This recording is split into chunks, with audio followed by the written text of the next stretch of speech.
seeing the impact at that level you can have, hopefully to change the course of that child's life, left such a lasting impact on me that when I was ready to move on from the DA's office, this is all I wanted to do. And I was so fortunate to find my home at the firm now where I could exclusively practice in this area. Welcome to another episode of the Injury Pros Podcast. I'm Steve DeBonis with Cordisco and Saile, and today we're addressing a very important and sensitive topic: how the legal system supports survivors of abuse and sexual assault. These cases are complex, emotional, and deeply impactful, and I'm joined today by the perfect person to discuss it.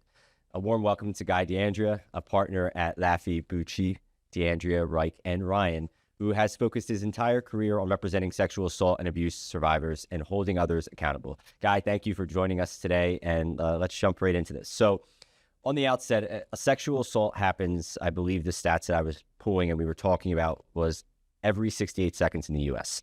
Obviously, there's not as many as you to go around to do that, but it's something that is always on people's mind. It's something that's not spoken about. And ultimately, this is a niche kind of practice area, especially in the civil world. How do you end up here? And I know the answer to this. Spoiler, we work together at the Philadelphia District Attorney's Office, but it's one of those things where many people will go to the DA's office to get the trial experience, to make lifelong friends and ultimately seek incarceration for the people who have done wrong. How do you find yourself back full circle doing sexual assault cases, SA, what we'll call it today, and loving what you do? Yeah, Stephen, thanks for having me. Pleasure to be here. So you're absolutely right. The District Attorney's Office, Philadelphia, when I was there, it sort of inspired me to do what I'm doing now. And because of the families that I worked with, the survivors of either violence or when you're working with families of murder victims, right? And so early in my career there, I was assigned to a unit that was specific to child SA.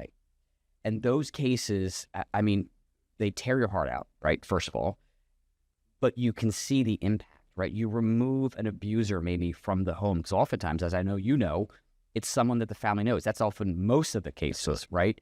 And so seeing the impact at that level you can have, hopefully to change the course of that child's life, left such a lasting impact on me that when I was ready to move on from the DA's office, this is all I wanted to do. And I was so fortunate to find my home at the firm now where I could exclusively practice in this area. That's something that you see and we talk about more times than not over just rekindling. And like you mentioned at the DA's office, we were there at the same time. We kind of had some overlap in the units back in the day. It was regional, so it was like Northeast, Northwest, Southwest, and there was some rally behind that. But notwithstanding, obviously, roads took us in different directions, and it was always nice to sync up again. And now that you predominantly focus your practice in the SA realm, I've leaned on you many times. I've asked for your help, and you're always there, and I always appreciate that. But I think the one thing that we always talk about is the biggest struggle for us as former assistant district attorneys, now in the civil side, taking off the one hat, putting on the other, is we are limited in what we can do. And I don't know if you want to kind of talk about that to a little bit of sense, but from an assistant district attorney point, incarceration is the end game. And sometimes you have the victim's rights where you can sometimes get very, very, very slim margins where you can get compensation for that, but that's far and few, as I'm sure you know and been there. But now you're in the civil side. How do you find that kind of handcuff you, and what kind of availability to remedies to a situation in an SA situation where it's not criminal but now civil? Sure. So when I was a DA, I thought the number one thing, the best type of justice was punishing the doer, which is no doubt a vital part of our justice system, right? Clearly still. But I didn't even think about the power civil justice has. So while we're limited, right? Because really at the end of the day, what we can really recover is money, right? That's how we know how to make someone whole. But there is, besides the money piece, there's a secondary benefit that's sort of intangible, and it's not really part of the civil justice system, but it is. And what I mean by that is when you keep going after these organizations who sadly are repeat offenders, or they were an offender that, you know, allowed for dozens, hundreds of people within their organization to be abused, what you see happening is policy changes, right? You see them changing the way they do things, their policies, their procedures, their vetting, their hiring, right? Are they doing it for the right reason? No, right? They're doing it because they're sick of getting sued. Now, if whether or not they're doing it for the right reason, it's still the right outcome, right? They're changing to keep people safe. But to the primary thing that we can do for people in civil, albeit limited, right, in terms of money, I have seen the power that has had for survivors, right? You take someone who does not have resources to mental health, who doesn't have access to maybe even a vehicle because of what they've been to. What does that mean, not having access to a vehicle? Their lives have been turned upside down by the childhood SA that they suffer from, the trauma. And their life has taken a turn, oftentimes not because of anything they did. It's because of what happened to them. And so providing them those resources that you and I and a lot of people, we don't even think twice about it. We take it for, advantage, right? Giving them those resources back through the civil justice system, it really empowers the survivor to take back control of their life, get the help they need, put their life back on track, and hopefully provide for their family in a way that was never provided for them. And you talked a little bit about the organizations, and when you're looking at organizations, there's some frequent flyers that at least we both see in our practice. And that's obviously the rideshare apps, because now you open up this can of worms in a sense that it's regularly happening. There's a lot of people with their finger on the trigger, kind of being in the know how it's exposed. You want to talk briefly a little bit about the organizations? I know the rideshare I just mentioned, but what other ones are you seeing out there? Being in the know, as I'll put it. Sure. What are you seeing? So religious entities, no doubt, especially the Catholics, which I think at this point, I would hope everyone knows, right? You also see a tremendous amount of abuses of all kinds happening in the boarding school, oftentimes referred to as troubled teen, which I kind of hate that moniker, but that is one that's been given.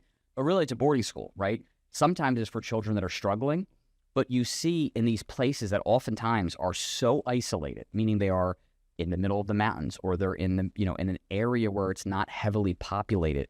And that's where these facilities oftentimes are built, in some ways, in large part, I think, maybe I'm jaded, to be able to do this to children, which is like an insane thing to think about. So you see it in that industry, you see it in all religious entities, and you see it a lot in summer camps, right? And then even your local schools. You see it often in your local schools, your public schools, for a whole host of reasons. And it permeates every aspect of our society. You gave a statistic at the top of this, and it's true. I don't know that I know a single family or someone I've spoken to who doesn't know someone who has been impacted by this.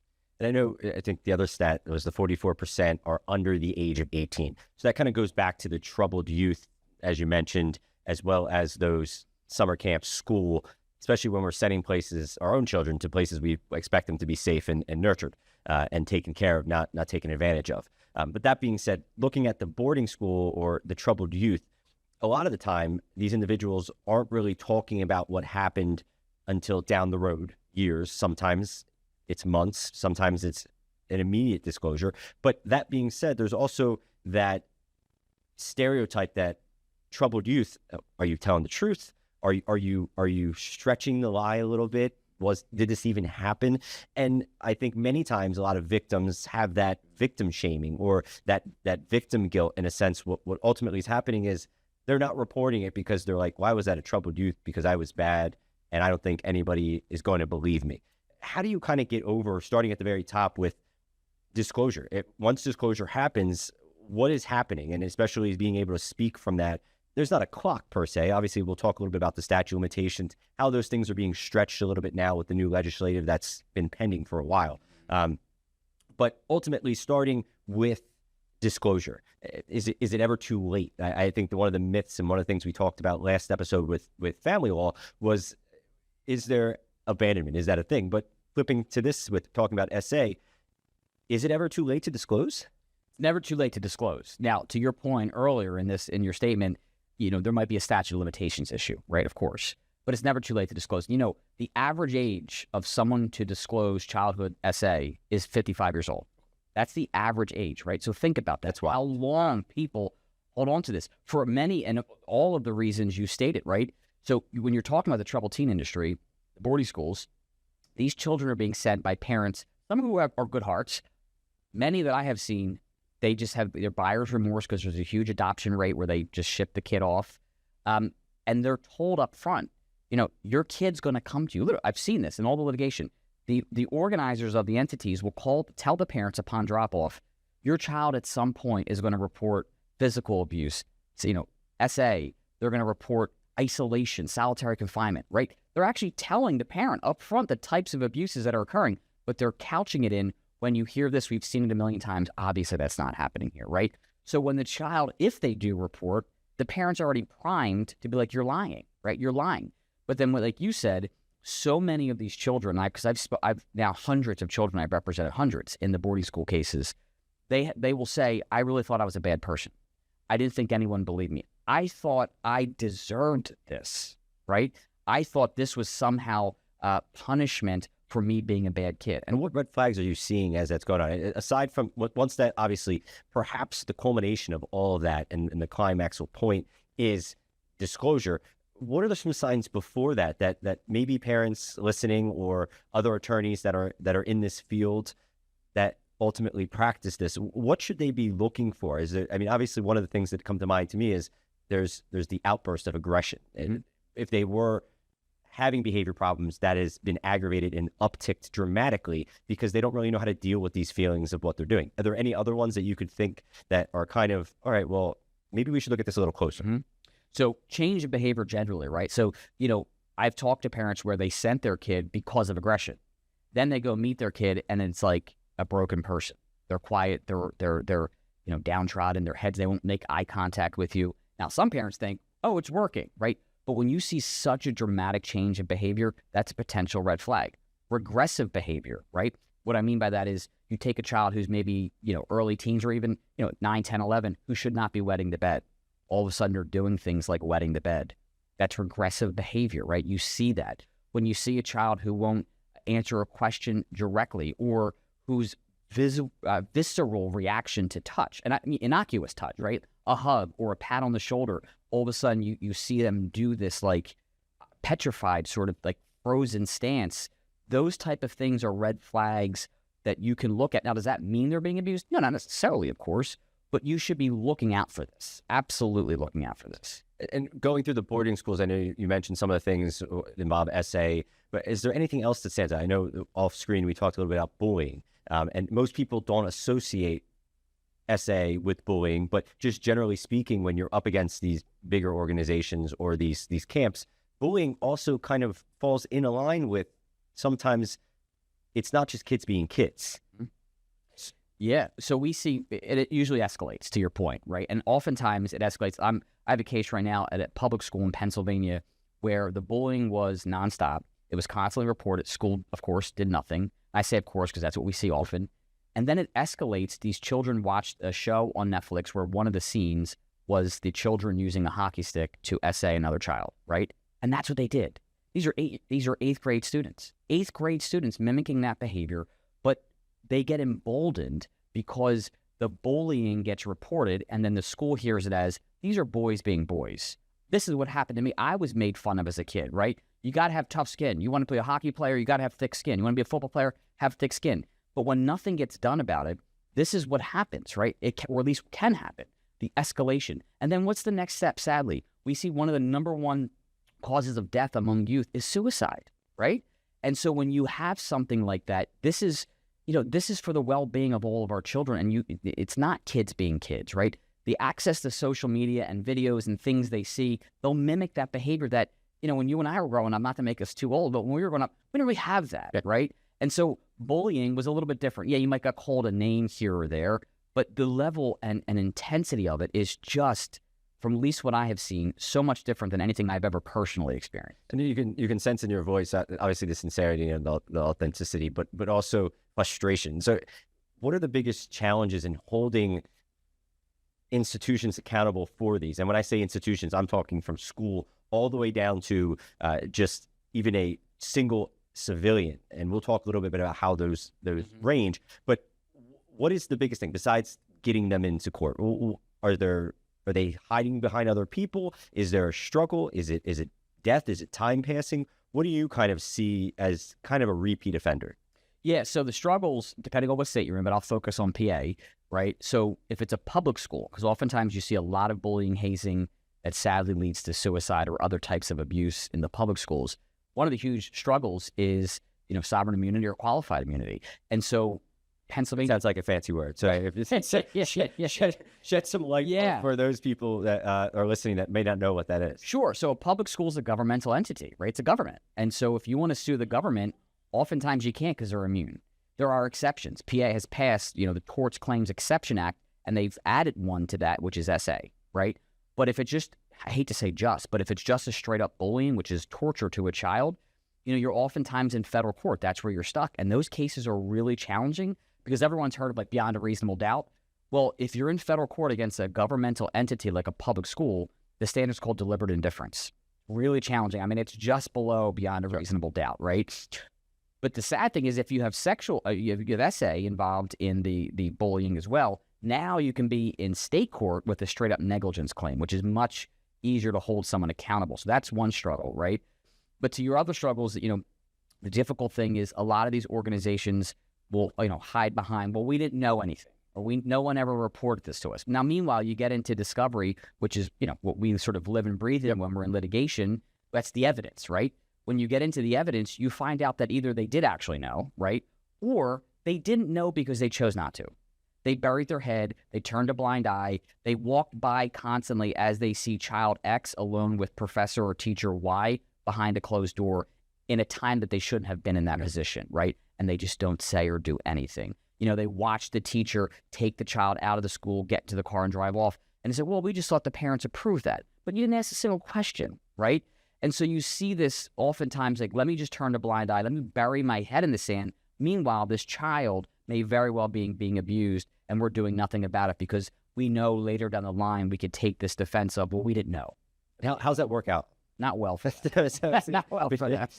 Because ultimately, the oblivious argument is one that we see both in motor vehicle crashes, even to SA, and it's mind-boggling sometimes. I think more recently I saw on the news that there was an individual who was SA'd on a flight, and one of the defenses that they changed it. I will say that they withdrew it, but one of the defenses that they put forth was that they were willing to be a participant in that. And I don't know if you saw that, but that was mind-blowing to see. I had so in Maryland, they eliminated their statute of limitations on childhood SA.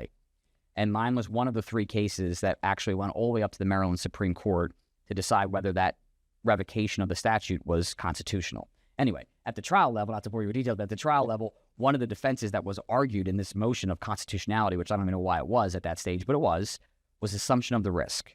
Meaning the 9-year-old, right, assumed the risk. Like, well, the 9-year-old chose to be alone with the 44-year-old male teacher. The 9-year-old chose to take his I mean, I did not. It was probably I love arguing. It was the only part of the case in which I didn't have to open my mouth because the judge did it for me, right? I mean, the almost, they had to stay neutral, but you could see sort of the visceral anger from the judge, like you might have a lot of defenses that are viable, right?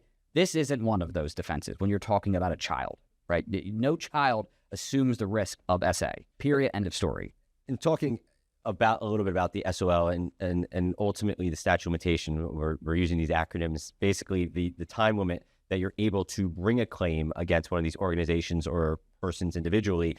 And if you don't, then ultimately what happens is your SOL, which means that you can't bring it. And obviously, I'm sure you can put together what the other SOL acronym is. But especially when a lot of these SAs are underreported, it's upsetting. And at least the good part that's happening, at least with the U.S. and society, is realizing that victims take time to mourn. They have different stages of grief. And when nationwide only 34.8% of sexual assault cases are actually reported to authorities, it takes time to get to that point of reporting. And many of these states are just taking SOL and throwing it out, or what they're doing is they're doing an open window. I think New Jersey is the more recent one in proximity to us that opened up the SOL and allowed a 2-year window of time to have these filings. Do you want to talk briefly just on ultimately what your thoughts on that are and how other people can take note that this is an important thing to do? Sure. So, I mean, many states now are becoming called progressive, whatever term you want to use, in either opening these windows, which is ideally what we want, or extending the statute of limitations, recognizing the average age of disclosure. So I don't think there's any sort of coincidence that Pennsylvania's statute of limitations currently for childhood SA is 55, because the average age is 55, right? So that extension, but it's not retroactive, right? So if we're already out of statute by the time they pass that new statute, meaning let's say you were 35 when they passed it, you don't get till 55 because you're already out. And so opening these windows allows survivors to come forward and get the justice they so desperately deserve and need. And, one of the other huge hurdles, especially when we're just talking about public schools, is a lot of people don't know. So as an educational moment, you may have a 2 or even a 55-year-old statute of limitations, but many states will have a window of time that's anywhere from 60 days to 6 months to put on notice the government, right? You don't have to sue them within that time frame. You just got to tell them that I may. And if you don't submit that notice, you could be out, even if you're still within the statute of limitations. Normally, the torts claim notice. Oh, my goodness. The hurdles that people put up, right, to protect certain organizations, to protect certain entities. So, the passing and the reform of statute of limitations, the windows that need to open, Pennsylvania has been talking about this for, 7 years, right? Yeah. We actually passed it, which is the really sad thing. But then because of a clerical error, it now has to go back through the whole process, and it just hasn't. And it will provide and afford so many survivors with justice. Now, there's the Catholic Church is the big one that we always talk about, the priest and ultimately clergy individual involved with altar boys, girls, very similar. Like there's Rideshare, and then there's the boarding school. I want to talk a little bit about the Rideshare because everyone's like, Rideshare, well, how does that happen? Like, what's going on? Generally speaking, we know the players that are involved in Rideshare, and there's a vetting process that's involved when people are getting their, I'll say, authority to drive for those. And many times it doesn't seem like they're doing enough, or they're doing more than they should, especially when you're at the end of the day, you're getting in a car with a stranger.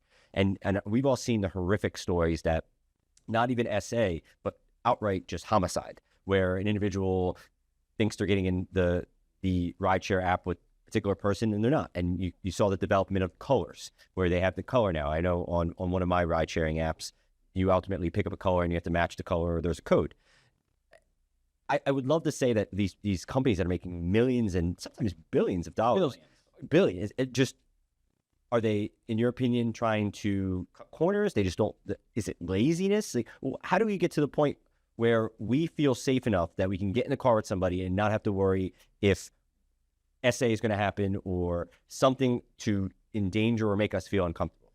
Yeah, so there are thousands, literally thousands of cases filed against some of the largest rideshare companies in the country, right? And we all know what they are. Sure. And so how does this happen? To them, it's the cost of doing business, right? And that sounds so perverse, but if you think about it, they have almost zero overhead. Yes, of course they have staff internally, but it's really, when you're running an organization that's making tens of billions of dollars a year, your overhead is very low. And the car insurance doesn't cover that. Correct. Does not cover. No car insurance that I know of covers actual SA in any circumstances, because that's what they would deem an intentional tort. Correct. And that's for another day, another law class and everything else. Getting back to you, I didn't mean to cut you off, but that's one of the things where it's not that these car insurance, the big players are handing out paychecks, because they're not. It's ultimately the entity. Sure. And so what's the benefit to them? This is the way that I know the way, because I've spoken to some people off the record. This is the way the corporate execs in these companies think. Not all of them, maybe, but some of them. And it's the idea of, okay, how will we make more money? Do we put in way more safeguards, really vet our drivers? Because, you can point to anyone on the streets.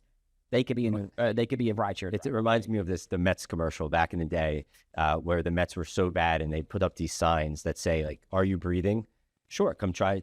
Come sign up for the Mets." Literally, anyone can be a rideshare driver.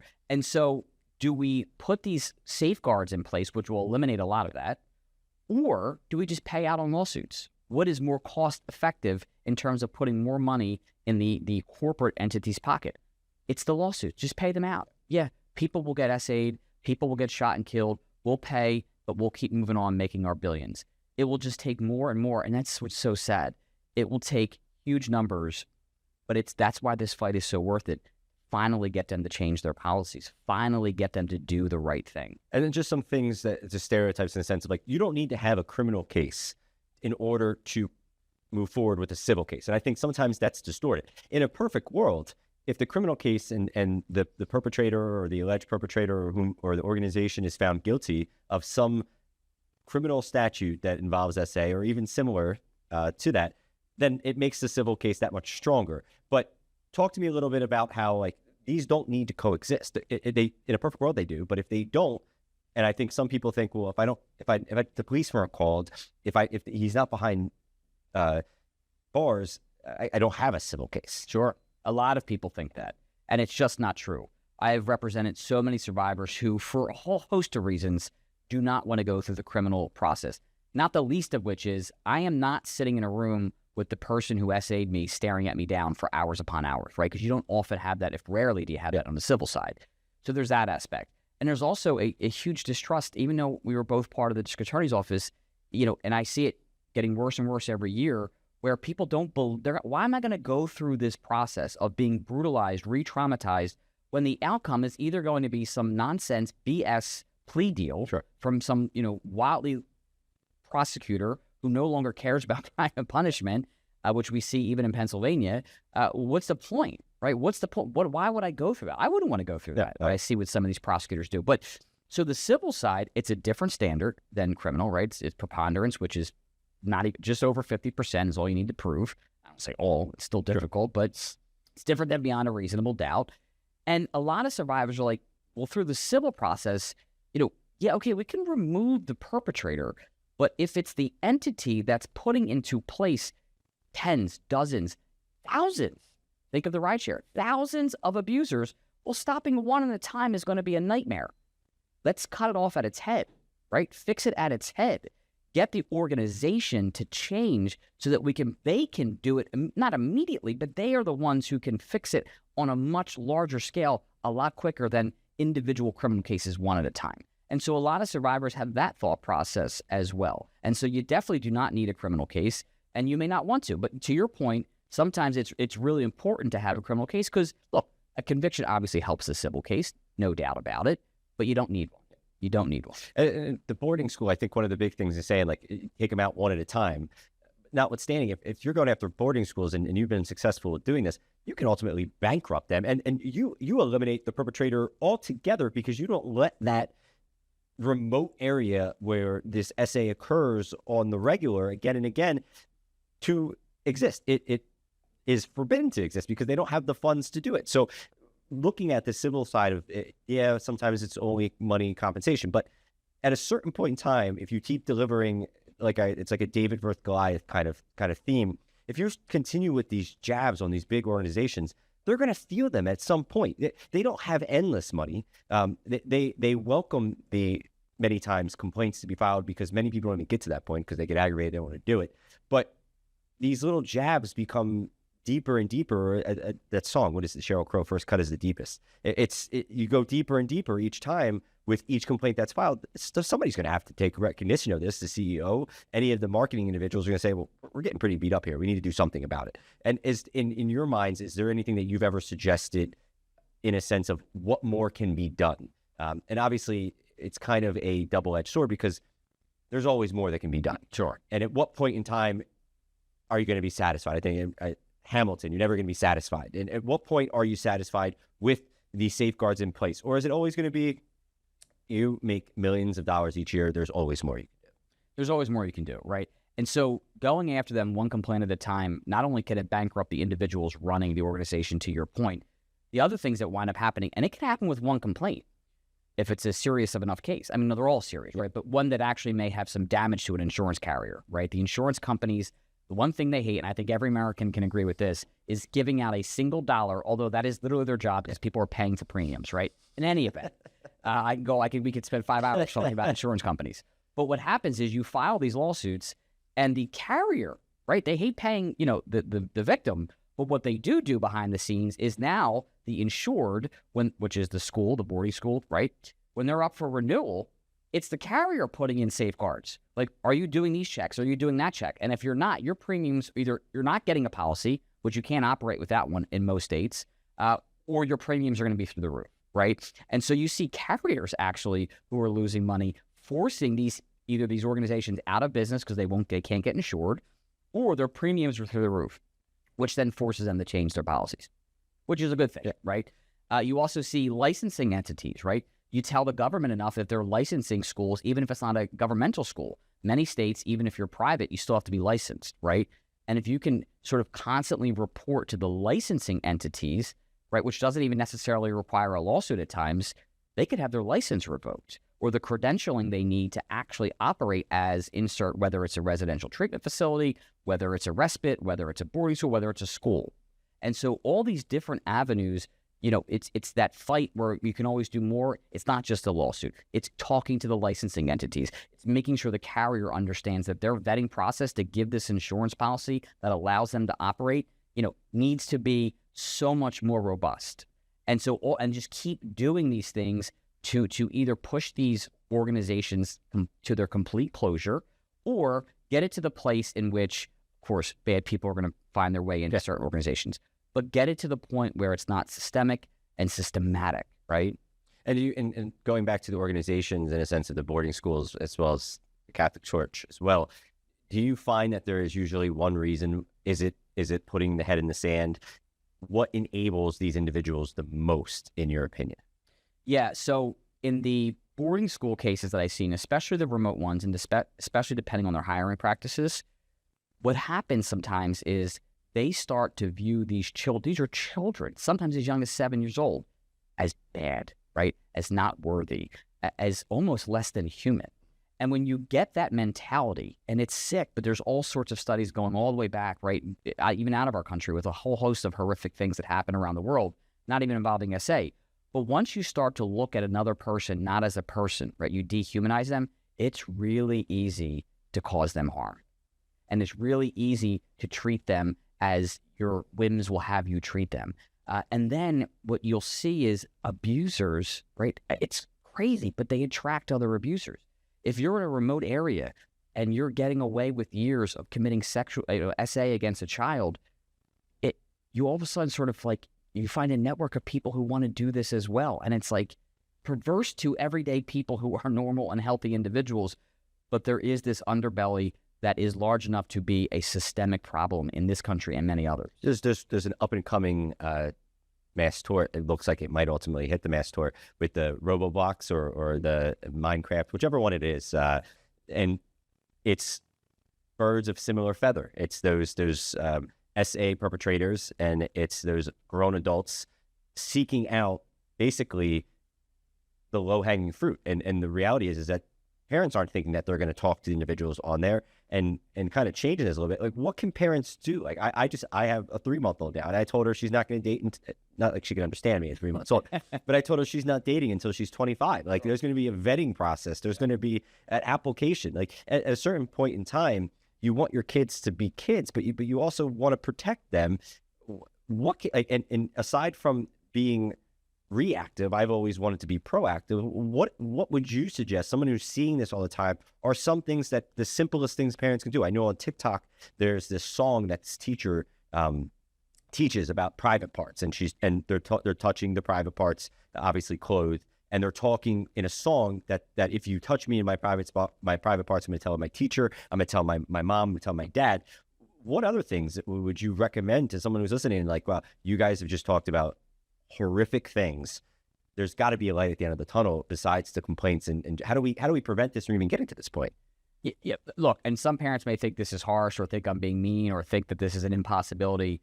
But if you give your child a cellular phone, that's a smartphone, which is really, I think, all that exists anymore, and have no safeguards in place, have no monitoring software, or don't have access to the passwords and things along those lines, in this day and age, I find that to be utterly reckless. Okay. People may think that's too dramatic. It's not, because what these children are doing, their brains aren't developed yet. They are being tortured either through bullying, social bullying, or they're being baited into doing things like sending pictures, and we all like that they should not be sending, that will live forever, right? And so you need to make sure, if you're giving a device to a child at a minimum, that you have either some monitoring software on there, have access, limit their time. I know some of my dear friends, and they've adopted these policies where A child is allowed to have the phone because, one, their peers do, and they don't want to be ostracized, and also for safety, right? Yeah. Be able to call the parent. But at nighttime, when they go to bed, that phone is left downstairs, right? Because a child in the bedroom with their phone, bad things can happen, right? Because they're not being monitored. So to me, those things are critical and crucial while your child is developing. Because even if you think your kid would never do that, they're the best kid, they're getting the societal pressures, their peer pressure from all their friends or not so friends, right? They want to fit in. It's you want to belong. And sometimes if you feel like the only way to do it, and I've seen it, is I got to send this picture. And parents are like, I can't believe my child did this. Well, I can, because they got pressure from so many of their peers that all they want to do is fit in. And that's where the grooming practices start. And I always am interested, especially when I was in juvenile unit in the DA's office, the family on child or stepfather or stepmother, the practices that were engaged, you kind of scratch your head and you're like, well, I can see, well, that can seem innocent at one point, but in the same token, it progresses and gets worse. One of the big things one of the cases that I unfortunately handled was, it was an individual, it was a younger 3-4-year-old and a stepfather. And the stepfather always had the child on his lap. And it was just endearing. I do that with my own daughter. You're talking, you're engaging, and it progressed to the child then took their pants off and sat on the stepfather's lap. And then it progressed more and more until the child was naked. Stepfather still had clothes on, and then it progressed to eventually stepfather took his clothes off, and then SA occurred. And if you're looking at it, you're like, how do I miss that if I'm a parent or something? Kind of talking about those things, looping back to the beginning in school situations. You think that these individuals that you send your children to should look after them and ultimately take care of them. But those little things are stuff that make cases for us, in a sense of they're always isolated in the room by themselves, and the principal's going by or the vice principal's going by, and they're the extra study time. Or what other things do you see that ultimately kind of talk to that notice point? And for us, for the non-lawyers out there, that notice is just basically like, you should have known. And this is what, it's in your face. These are all the evidence, A, B, C, D. How do you miss it? You can't just say, well, see no, hear no, speak no, my head's in the sand. It's too obvious. Yeah, so you said some of them, right? And so closed doors, in a school setting, unless it's a private meeting, which then you should have another adult or another child present, best practice, right? There's almost little to no circumstances in which an adult should be one-on-one with a child with a closed door. It just shouldn't happen. People have given me reasons, and I never find them good enough. So if you see a closed door and you know an adult and a child are one-on-one behind it, open that door to figure out what's going on, number one. I mean, there's just no reason for it. If you see a teacher, to your point, constantly having a child stay after, I'll tutor you. Or you'll see circumstances where a particular child, now look, maybe the kid's acting up, but sure, you'll see a particular kid constantly on after-school detention with the same teacher, right? At some point, you have to say, that's what is going on? And maybe it's a legitimate reason. So a lot of people think, well, I don't want to question someone. How could I accuse someone of that? You're not accusing them of anything. You're just trying to figure out what's going on. And there may be an actual explanation, but get that explanation and make sure that satisfies you that this child is safe, right? How hard is it to ask the question, hey, Mr. So-and-so, why is, Janie always in your classroom after hours? Is she doing something wrong? What's going on? And let the teacher explain it. And if the teacher can't, or watch that teacher's body language as explaining it, you could pick up on a whole lot, right? And talk to the child or the child's parent as well. And kind of wrapping up a little bit, progressing in, for parents who think that their child may be experiencing this bullying, or it's in the beginning of it, obviously you're not jumping and calling one of us. That's just not happening. Sure, or calling you.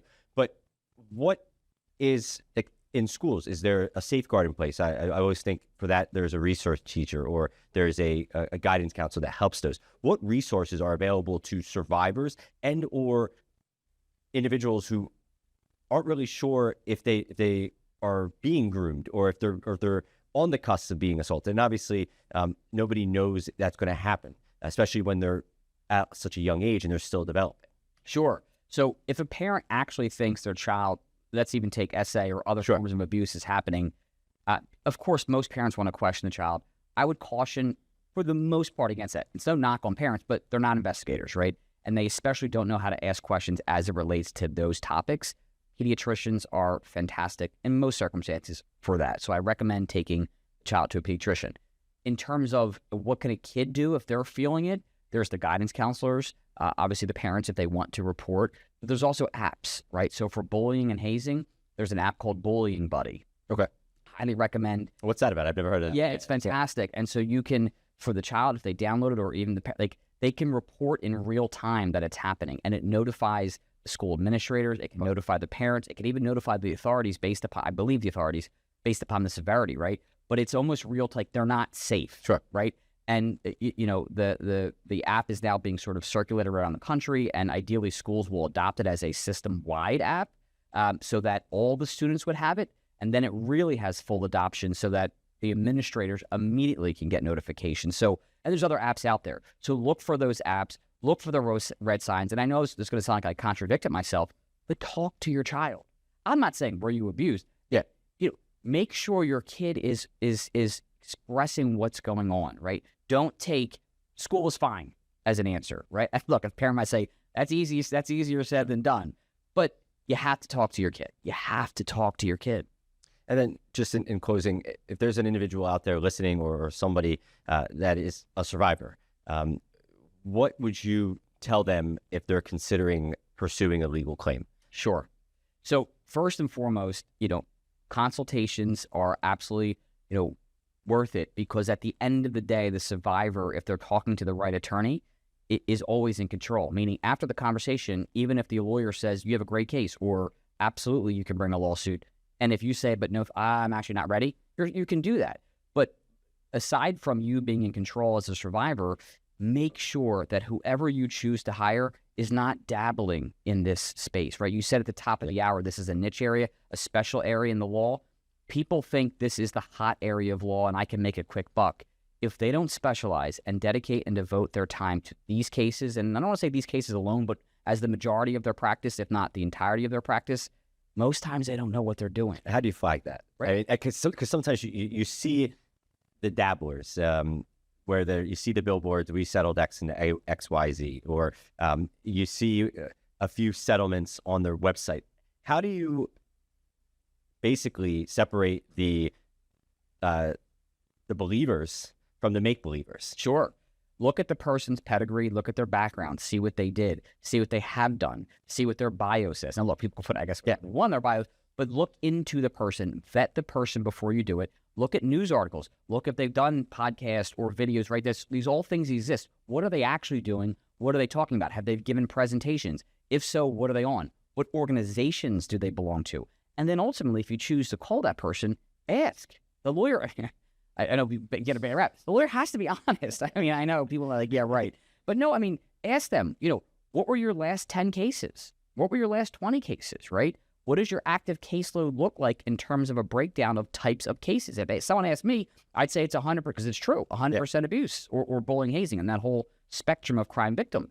But ask those questions. Be in control, because, you've had your control taken away, your power in many ways during the SA or the other forms of abuse. You can regain it through litigation. And so you have a voice, and definitely use it. Do not let an attorney sort of tell you the way it is, right? Ask those questions. Be that advocate to make sure you're getting that right representation by someone who believes in this, is passionate about it, and knows what the heck they're doing.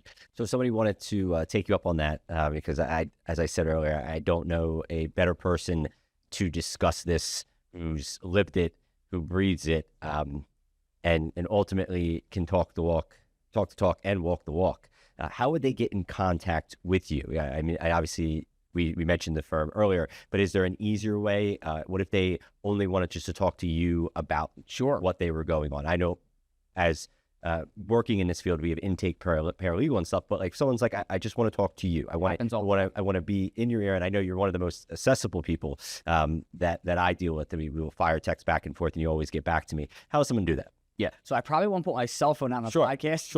Sure. But my clients do get my cell phone number because I want them to be able to have access to me, especially in moments of difficulty and trauma and emergencies. But, my email, G D'Andrea, no apostrophe, at laffeybucci.com.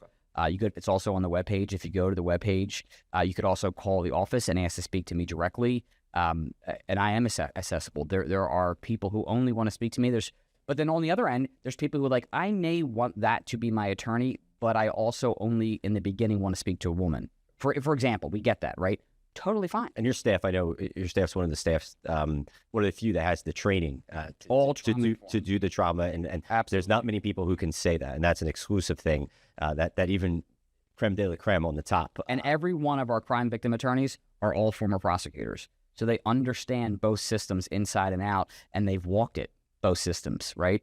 And so a lot of survivors want that navigation. Some who are going through the criminal system, we walk them through hand in hand of what that looks like. We'll go to the prelim with them, the trial with them, so that they know they have a friendly face, someone who's actually there for them and them alone in the audience, right? Or to debrief with afterwards. So we have all those services, whether it's you only want to speak to a man, only want to speak to a woman, or you don't care one way or the other. Like we want you to know that you're in control of that. And we want you to be as comfortable as possible in a very, very uncomfortable situation. And I know we've had some individuals who have contacted us and obviously I thought they were better placed with you and your expertise. And the feedback has been consistent just with that it's not just a phone call. It's not just a number. You see there's big billboards, the biggest firm, blah, blah, blah, yada, yada, yada. It's a genuine care of the TLC. It's the holding of the hand.